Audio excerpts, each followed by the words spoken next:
Okay ஆயால் இன்றைக்கி வந்து பார்த்தோம்னா February 14, 15 கரண்ட் அஃபேர்ஸ் வந்து பார்க்கலாம். ஸோ ஃபஸ்ட்டு எடுத்தோன்னே பார்த்தோம்னா ஒரு ஸ்கீம் வந்து லான்ச் பண்ணியிருக்காங்க சென்ட்ரல் கவர்மெண்ட்டில். ஸோ பிஎம் ரகத் ஸ்கீம் பார்த்தோம்னா பிஎம் ரகத் ஸ்கீம்னு ஒரு ஸ்கீம் வந்து லான்ச் பண்ணியிருக்காங்க. அந்த ஸ்கீமோட நோக்கம் அதுன்றதை நம்ம பார்ப்போம். ஃபஸ்ட் நம்ம ஃபுல் ஃபார்ம் பார்ப்போம். ஸோ ரகத்னா என்னென்னா பிஎம்னா பிரைம் மினிஸ்டர், ஆர்னா வந்து road, accident, victim, hospitalisation, assured treatment.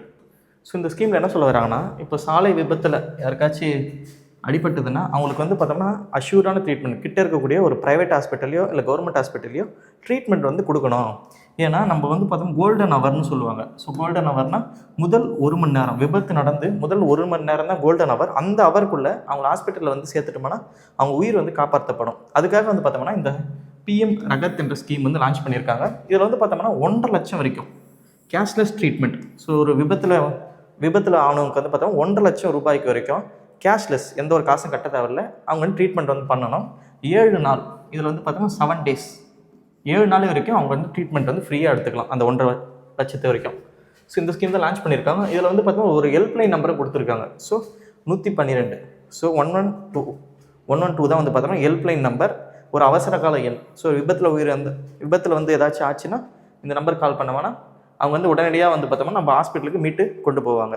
So இதுதான் வந்து பார்த்தோம்னா பிஎம் ரகத் ஸ்கீம். ஸோ அடுத்து இந்த ஸ்கீம் பற்றி கொஞ்சம் டீட்டெயிலாக பார்ப்போம். இது ஒரு முக்கியமான ஸ்கீம். ஸோ ஆல்ரெடி சொன்னது தான். இதில் வந்து பார்த்தோம்னா ஃபைனான்ஷியல் கவரேஜ் வந்து பார்த்தோம்னா 1.5 லட்சம். இதில் வந்து பார்த்தோம்னா 1.5 லட்சம் ரூபாய் வரைக்கும் ஃபைனான்ஷியல் கவரேஜ் தராங்க. ஃப்ரீயாக கேஷ்லெஸ் ட்ரீட்மெண்ட், எந்த ஒரு காசை வாங்காமல் ட்ரீட்மெண்ட் பண்ணோம். 7 நாள் வரைக்கும் நம்ம வந்து ட்ரீட்மெண்ட் வந்து எடுத்துக்கலாம் இந்த ஸ்கீம் படி. இந்த ஸ்கீம் வந்து பார்த்தோம்னா 2 மினிஸ்ட்ரியால் இயங்கப்படுது. ஒன்று வந்து பார்த்தோம்னா ministry of road transport and highways, so சாலை போக்குவரத்து மற்றும் நெடுஞ்சாலைத்துறை. ஸோ மினிஸ்ட்ரி ஆஃப் ஹெல்த், இந்த 2 மினிஸ்ட்ரி மூலமாக வந்து பார்த்தோம்னா இந்த திட்டம் வந்து செயல்படுது. ஸோ இதே மாதிரி திட்டம் வந்து தமிழ்நாட்டிலே வந்து இருக்குது.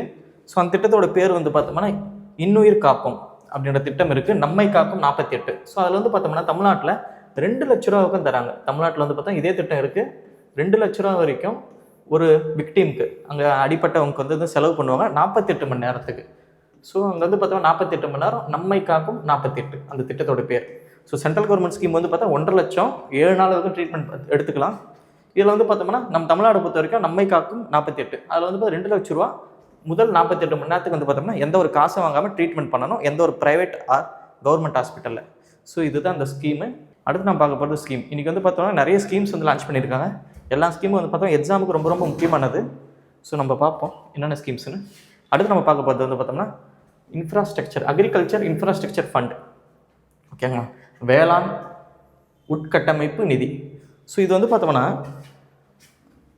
2020 இந்த நிதி வந்து உருவாக்குனாங்க. ஓகேங்களா, இந்த நிதியோட நோக்கம் என்னென்னா உட்கட்டமைப்பு, நம்மளோட வந்து போஸ்ட் ஹார்வெஸ்ட் மேனேஜ்மெண்ட். இப்போ வந்து விவசாயம் பண்ணுறோம், விவசாயம் பண்ண உடனே அந்த இருக்கக்கூடிய அந்த பொருட்களை குடோனில் வைக்கணும், கிடங்குகளை வைக்கணும், கோல்டு ஸ்டோரேஜ் உருவாக்கணும். அது மட்டும் இல்லாமல் நிறைய ரைஸ் மில் போன்ற மில்ஸ் எல்லாம் உருவாக்கணும். இதுக்காக வந்து பார்த்தோம்னா அரசாங்கம் வந்து பார்த்தோம்னா 1 லட்சம் கோடி வந்து ஒதுக்கியிருக்காங்க. ஸோ 1 லட்சம் கோடி வந்து ஒதுக்கியிருக்காங்க. இதுதான் வந்து பார்த்தா இன்ஃப்ராஸ்ட்ரக்சர், நம்மளோட உட்கட்டமைப்பு. ஏன்னா வந்து பார்த்தோம்னா நம்மக்கிட்ட வந்து 60% தான் கோல்டு ஸ்டோரேஜ் வந்து இருக்குது. நம்மளோட உட்கட்டமைப்பு பார்த்தோம்னா மற்ற நாடுகளை கம்பேர் பண்ணும்போது ரொம்ப குறைவாக இருக்கும் நம்மளோட இன்ஃப்ராஸ்ட்ரக்சர். அதை மேம்படுத்தணுன்றதுக்காக பிஎம் மோடி வந்து பார்த்தோம்னா அக்ரிகல்ச்சர் இன்ஃப்ராஸ்ட்ரக்சர் ஃபண்டை 2020 லான்ச் பண்ணாங்க. இதில் வந்து பார்த்தோம்னா ஒரு தனிநபராலையும் இல்லைனா சுய உதவி குழு இல்லைனா ஃபார்மர் ப்ரொடியூசர் ஆர்கனைசேஷன் இல்லை பேக்ஸ், இங்கே இருக்கக்கூடிய பிரைமரி அக்ரிகல்ச்சர் கிரெடிட் சொசைட்டி, ஒரு ஸ்டார்ட் அப், இவங்களாம் வந்து பார்த்தோம்னா லோன் வந்து வாங்குவாங்க. இந்த 1 லட்சம் கோடி இருக்கக்கூடிய காசில் லோன் வாங்குவாங்க. எவ்வளோ தருவாங்கன்னா 2 கோடியோக்கும் தருவாங்க. ஒருத்தருக்கு வந்து பார்த்தோம்னா 2 கோடியோக்கு காசு வாங்குவாங்க. அதை 7 வருஷத்தில் ரிட்டர்ன் பண்ணணும். இதில் வந்து இன்ட்ரெஸ்ட் சப்வென்ஷன், இன்ட்ரெஸ்ட் வந்து எவ்வளோ தள்ளுபடி ஆகும்னா 3%. ஜஸ்ட் இது ஃபேக்சுவலாக ஞாபகம் வச்சுங்க. ஸோ மொத்தமாக வந்து 2 கோடியோக்கும் லோன் தருவாங்க. 7 வருஷத்துக்குள்ளே அது ரீபேமெண்ட் பண்ணணும். 3% வந்து பார்த்தோம்னா இதோட இன்ட்ரெஸ்ட் சப்வென்ஷன். ஸோ இந்த ஸ்கீமில் வந்து பார்த்தோம்னா இப்போ ஒரு அப்டேட் பண்ணியிருக்காங்க. அது என்னன்றதை பார்ப்போம். இப்போது 1 லட்சம் கோடின்றதை வந்து பார்த்தோம்னா இது ஒதுக்கி இருந்தாங்க. இதை வந்து இப்போ 2 லட்சம் கோடியாக இன்க்ரீஸ் பண்ணியிருக்காங்க இந்த திட்டத்துக்கான ஃபண்டை. ஸோ இதுதான் அக்ரிகல்ச்சர் இன்ஃப்ராஸ்ட்ரக்சர் ஃபண்ட். இது வந்து பார்த்தோம்னா agriculture and farmers welfare ministry கீழே வருது. ஓகேவா.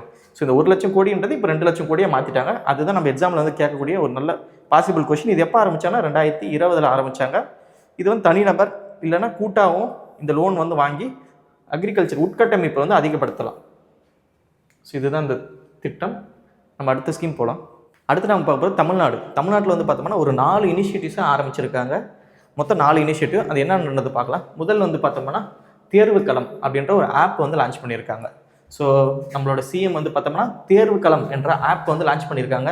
இந்த ஆப்பில் அப்படி என்ன இருக்குது, இந்த பாருங்கள், இதுதான் அந்த ஆப்பு. இந்த ஆப்பில் என்ன இருக்குன்னா டிஎன்பிசி பற்றியோ, டிஆர்பி, யூஎஸ்ஆர்பி, எம்ஆர்பி, இந்த மாதிரி தமிழ்நாட்டில் நடக்கக்கூடிய எக்ஸாம்ஸை பற்றின இருக்கக்கூடிய நோட்டிஃபிகேஷன். ஸோ அதோட நோட்டிஃபிகேஷன், அதோட சிலபஸ், அதோட previous year question paper, free coaching classes, அது மட்டும் இல்லாமல் educational employment news and educational videos. So இது எல்லாமே வந்து பார்த்தோம்னா இந்த ஆப்பில் இருக்கும். ஸோ ஸ்டூடெண்ட்ஸ் வந்து இதில் ரெஜிஸ்டர் பண்ணி இந்த ஆப்பில் இருக்கிறத நம்ம யூஸ் பண்ணிக்கலாம். ஸோ இதோட பேர் என்ன, தேர்வுக்களம். ஸோ இந்த நேம் வந்து கேட்பாங்க எக்ஸாமில், ஞாபகம் வச்சுங்க, தேர்வுக்களம். ஸோ அடுத்த நியூஸ் வந்து பார்த்தோம்னா திறன் 360 வெப் போர்ட்டல். ஸோ இது வந்து பார்த்தோம்னா ஒரு போர்ட்டல். இந்த பாருங்கள், இது வந்து பார்த்தோம்னா ஒரு போர்ட்டல் வந்து உருவாக்கியிருக்காங்க. இந்த போர்ட்டல் யாருக்குன்னா ஏற்கனவே கவர்மெண்ட் எம்ப்ளாயாக இருக்கிறவங்களுக்காக, ஏற்கனவே கவர்மெண்ட்டில் வேலை செய்கிறவங்களுக்காக அவங்களோட ஸ்கில்ஸை இன்க்ரீஸ் பண்ணுறதுக்கு, அவங்களோட திறனை இன்னும் அதிகப்படுத்துறதுக்காக இந்த வெப் போர்ட்டலாக ஆரம்பிச்சிருக்காங்க. வெப் போர்ட்டலோட பேருன்னா திறன் 360. ஓகேங்களா, இதுதான் அதோட பேர். ஏற்கனவே எம்ப்ளாயாக இருக்கிறவங்களுக்கு வந்து பார்த்தோம்னா இப்போ இருக்கக்கூடிய ஆர்டிஃபிஷியல் இன்டெலிஜென்ஸ், ஸோ ஏஐ, அது மட்டும் டேட்டா அனலைசிஸ், இந்த மாதிரி திறனை வந்து இன்னும் மேம்படுறதுக்காக இந்த போர்ட்டலை வந்து உருவாக்கியிருக்காங்க. யார் உருவாக்கியிருக்காங்கன்னா department of human resource management and Tamil Nadu skill development corporation. So இந்த 2 டிபார்ட்மெண்ட்டும் சேர்ந்து இங்கே இருக்கக்கூடிய கவர்மெண்ட் எம்ப்ளாயோட திறனை இன்க்ரீஸ் பண்ணுறதுக்காக இந்த போர்ட்டல் உருவாக்கியிருக்காங்க. ஜஸ்ட் போர்ட்டலோட பேர் என்ன, இது யாருக்காக இந்த போர்ட்டல் உருவாக்கியிருக்காங்க, இது 2 விஷயம் தெரிஞ்சோ போதுமானது. ஸோ 3வது ஸ்கீம் வந்து பார்த்தோம்னா நியூட்ரிஷன் பாக்ஸ் ஸ்கீம். இப்போ வந்து பார்த்தோம்னா தமிழ்நாட்டில் வந்து சராசரியாக ஒரு ஆண்டுக்கு வந்து 8 லட்சம் குழந்தைகள் வந்து பிறகுறாங்க. ஒரு ஆண்டுக்கு தமிழ்நாட்டில் 8 லட்சம் குழந்தை பிறக்கிறாங்க. அதில் 20% குழந்தைகள் வந்து பார்த்தோம்னா லோ வெயிட், ரொம்பவும் எடை குறைவாக இருக்குது. அப்படின்னா இப்போ 52,000, இப்போ போன ஆண்டு பார்த்தோம்னா 52,000 குழந்தைகள் வந்து பார்த்தோம்னா லோ வெயிட்னா 2 கிலோவுக்கு குறைவாக அவங்களோட குழந்தையோட வெயிட் இருக்குது. ஸோ இதை வந்து கருத்தில் கொண்டு வந்து பார்த்தோம்னா தமிழ்நாடு கவர்மெண்ட் வந்து பார்த்தோம்னா ஊட்டச்சத்து பெட்டகம், நியூட்ரிஷன் பாக்ஸ் ஸ்கீம் அப்படின்ற ஒரு ஸ்கீம் வந்து லான்ச் பண்ணியிருக்காங்க. இங்கே இருக்கக்கூடிய லோ வெயிட் குழந்தைகளுக்கு இருக்கக்கூடிய அந்த லோ வெயிட்டை இது பண்ணுறதுக்காக. இந்த கிட்டில் வந்து என்னென்னலாம் இருக்குன்னு பார்த்தோம்னா அயன். ஸோ இந்த பிக்சரில் பாருங்கள், சும்மா ஈஸியாக உங்களுக்கு வந்து புரியும். So iron supplement, vitamin B3, multi vitamin drops. So இந்த நியூட்ரிஷன் கிட்ஸில் வந்து பார்த்தோம்னா இந்த மாதிரி எல்லா விட்டமின்ஸ் குழந்தைக்கு அடுத்த வெயிட், ஓகேங்களா, அடுத்து குழந்தை இந்த லோ வெயிட்லேருந்து இன்னும் வெயிட் வந்து இன்க்ரீஸ் பண்ணுறதுக்கான தேவையான எல்லா ஊட்டச்சத்தும் இந்த கிட்டில் வந்து இருக்கும்.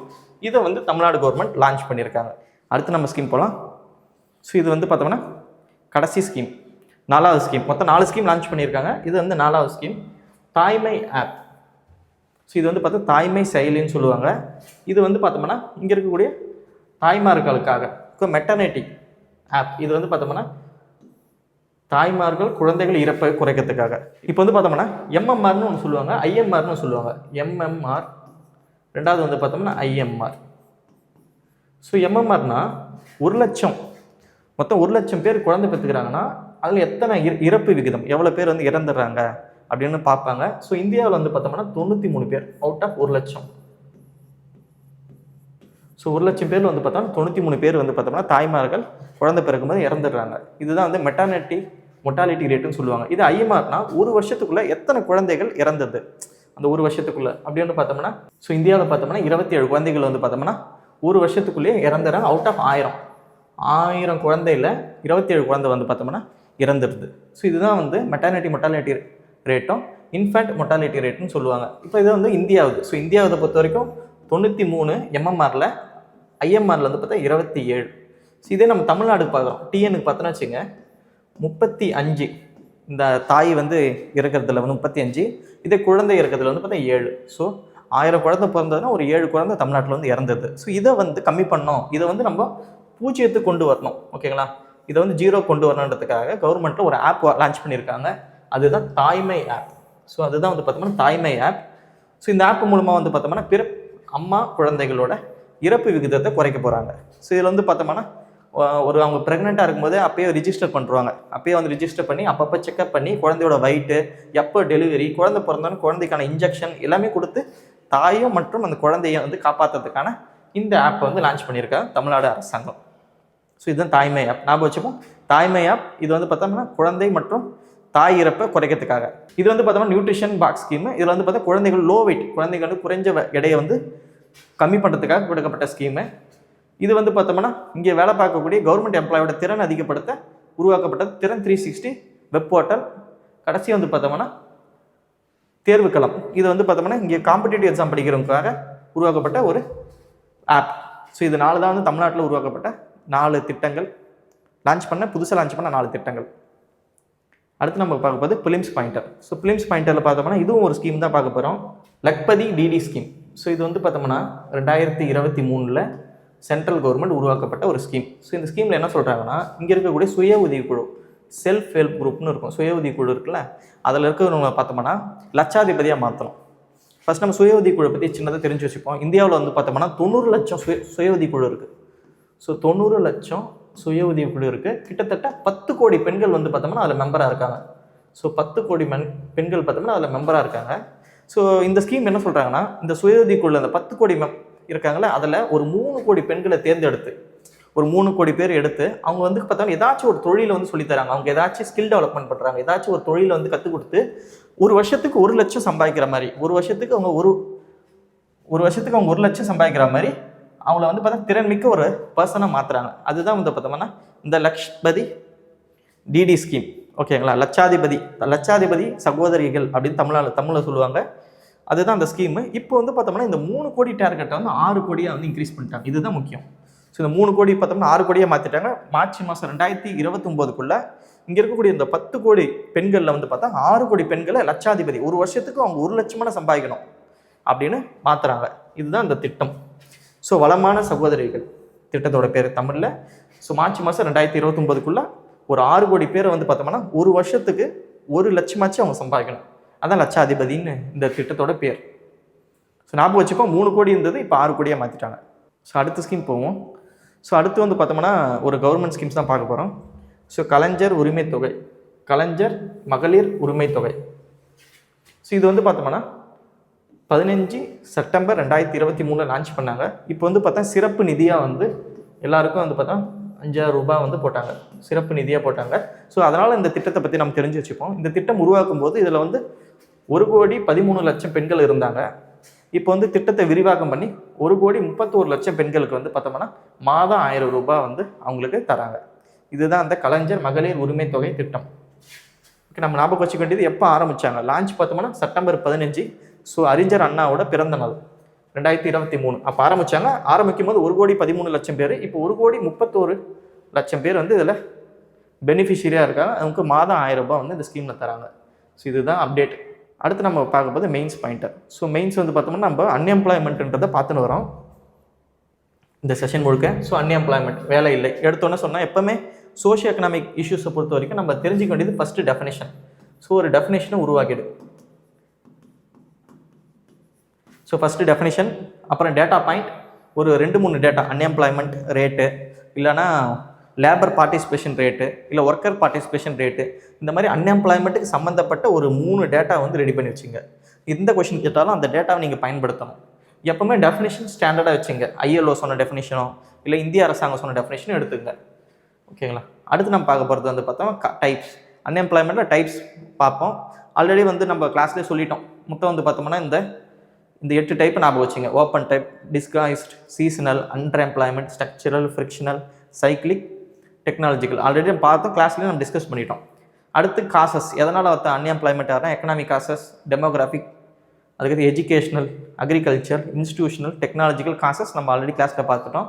இன்றைக்கி என்ன பார்க்க போகிறோம்னா கவர்மெண்ட் ஸ்கீம். என்னென்ன ஸ்கீம்ஸ் எப்போவுமே இந்த மாதிரி அன்எம்ப்ளாய்மெண்ட்டு, இல்லை சைல்டு லேபர், இல்லாச்சு பாவர்ட்டி, வறுமை, இந்த மாதிரி வரும்போது எல்லாத்துக்கும் ஒரு 8 ஸ்கீம் வந்து ஞாபகம் வச்சுங்க. ஒரு 8 ஸ்கீம், அதை பற்றி ஒவ்வொரு ஸ்கீமுக்கும் ஒரு 2 லைன் தெரியணும் உங்களுக்கு. ஸோ ஒரு ஸ்கீமை பற்றி எழுதுறீங்கன்னா அது கீழே வந்து பார்த்தோம்னா ஒரு 2 லைன், இன்னொரு ஸ்கீம் எழுதுறீங்கன்னா அது கீழே 2 லைன். அந்த மாதிரி ஒரு 8 ஸ்கீம் ஞாபகம் வச்சுக்கணும்னா நமக்கு ஒரு 15 மார்க்கில் கேட்கும்போது ஈஸியாக நம்மளால் எழுத முடியும். ஸோ இது வந்து பார்த்தோம்னா கிராமப்புறத்தில் எப்படி வந்து இந்த வேலையின்மையை வந்து ஒழிக்கலான்னு பார்த்தோம்னா எம்ஜி நரேகா. ஸோ மகாத்மா காந்தி ஊரக வேலைவாய்ப்பு திட்டம், 100 நாள் வேலை திட்டம். எல்லாருக்கும் வந்து பார்த்தோம்னா 100 நாள், ஒரு வருஷத்தில் 100 நாள் வந்து கேரண்டியாக வேலை வந்து தருவாங்க. ஸோ இந்த திட்டத்தை பற்றி எழுதலாம். இல்லை NRLM, national rural livelihood mission. So இது வந்து பார்த்தோம்னா சுய உதவி குழுக்களை உருவாக்கி அது மூலமாக வந்து பார்த்தோம்னா கவர்மெண்ட்டாக லோன் தருவாங்க. ஃபார் எக்ஸாம்பிள் ஒவ்வொரு சுய உதவி குழுக்கும் 3 லட்ச ரூபா லோன் தருவாங்க. ஓகே, நீங்கள் ஒரு சுய உதவி குழு உருவாக்குனீங்கன்னா நீங்கள் போய் பேங்க்கில் போய் லிங்க் பண்ணிங்கன்னா 3 லட்ச ரூபா லோன் தருவாங்க. ஸோ அந்த 3 லட்ச ரூபா வச்சு இவங்க ஏதாச்சும் ஒரு பிஸ்னஸ், ஏதோ ஒரு பிஸ்னஸோ இல்லை ஏதோ ஒரு கடை வைக்கிறது, அது மூலமாக வந்து பார்த்தோம்னா அந்த சுய உதவி குழு இருக்கக்கூடிய அந்த 10 பேரை வந்து பார்த்தோம்னா பெனிஃபிட் அடைவாங்க. அடுத்து அர்பனில் பார்த்தோம்னா நேஷ்னல் அர்பன் லைவ்லிஹுட் மிஷன்ஸ். இது வந்து பார்த்தோம்னா அர்பனில் இருக்கக்கூடிய மிஷன்ஸு. அது மட்டும் இல்லாமல் பிரதான் மந்திரி கௌசல் விகாஸ் யோஜனா. ஸோ இந்த மாதிரி ஸ்கீம் எழுதும்போது இந்த இடத்துல வருஷமும் நீங்கள் மென்ஷன் பண்ணுங்கள். ஸோ எந்த ஸ்கீமு எந்த வருஷம். இதில் வந்து பார்த்தோம்னா ஸ்கில் டெவலப்மெண்ட் வந்து நமக்கு பண்ணுவாங்க. நமக்கு தேவையான திறனை வந்து வளர்த்து தருவாங்க. Skill India missions. அடுத்து வந்து பார்த்தோம்னா prime minister employment guarantee program, Mudra, start up India. So start up India பொறுத்த வரைக்கும் 2016 கொண்டு வந்திருப்பாங்க. இப்போ இதில் ஒரு அப்டேட் இருக்குது இந்த ஸ்டார்ட் அப் இந்தியாவில். ஓகே, இந்த ஸ்கீம்ஸ்லாம் நீங்கள் வந்து பயன்படுத்திக்கலாம். ஸோ இதுதான் மெயின்ஸ் பாயிண்டர். ஸோ மெயின்ஸ் பாயிண்டரில் மெயின்ஸில் நம்ம எப்படி எழுதுனா நம்ம ஆன்சர்ஸ் நல்லா இருக்குன்றதை டெய்லி நம்ம வந்து கிளாஸில் சொல்கிறோம். ஸோ இன்றைக்கி அன்எம்ப்ளாய்மெண்ட் ஃபுல்லாக முடிச்சிட்டோம். நாளைக்கு புது டாப்பிக்கை ஸ்டார்ட் பண்ணலாம். அடுத்து நம்ம பார்க்க போகிறது question of the day. So question of the டேயில் வந்து பார்த்தோம்னா mid day meal scheme. So mid day meal scheme இந்தியாவிலே வந்து பார்த்தோம்னா முதல்ல உருவாக்கப்பட்ட மாநிலம் பார்த்தா தமிழ்நாடு. ஸோ தமிழ்நாடு தான் மிட் டே மீல் ஸ்கீம் வந்து உருவாக்குனாங்க. அதை வந்து இந்தியா முழுக்க எப்போ லான்ச் பண்ணாங்க, இதுதான் கொஷின். ஸோ இந்தியாவில் மத்திய உணவு திட்டம் எந்த ஆண்டு தொடங்கப்பட்டது? இது இந்தியாவில் ஞாபகம் வச்சுங்க. இந்தியாவில் ஆப்ஷன் ஏ வந்து பார்த்தோம்னா 1956, ஆப்ஷன் பி வந்து பார்த்தோம்னா 1982, ஆப்ஷன் சி வந்து பார்த்தோம்னா 1995, ஆப்ஷன் டி வந்து பார்த்தோம்னா 1996. ஸோ ஏபிசிடி இதில் எது ஆன்சர்ஸ் நினைக்கிறேன் யூடியூப் கமெண்ட் செக்ஷனில் நீங்கள் போஸ்ட் பண்ணலாம். ஸோ 2 வாரத்தோட பிடிஎஃப் ஆல்ரெடி வந்து பார்த்தோம்னா வீக் 1 பிடிஎஃப் டெலகிராமில் இருக்குது. இது வீக் 2 வந்து பார்த்தோம்னா கம்பைல் பண்ணி இந்த 2 வாரத்தோட பிடிஎஃப் வந்து பார்த்தோம்னா வெற்றி ஐஏஎஸோட டெலகிராம் சேனலில் இருக்குது. ஸோ அதுக்கான லிங்க் வந்து பார்த்தோம்னா இந்த வீடியோட டிஸ்கிரிப்ஷனில் இருக்குது. So thank you.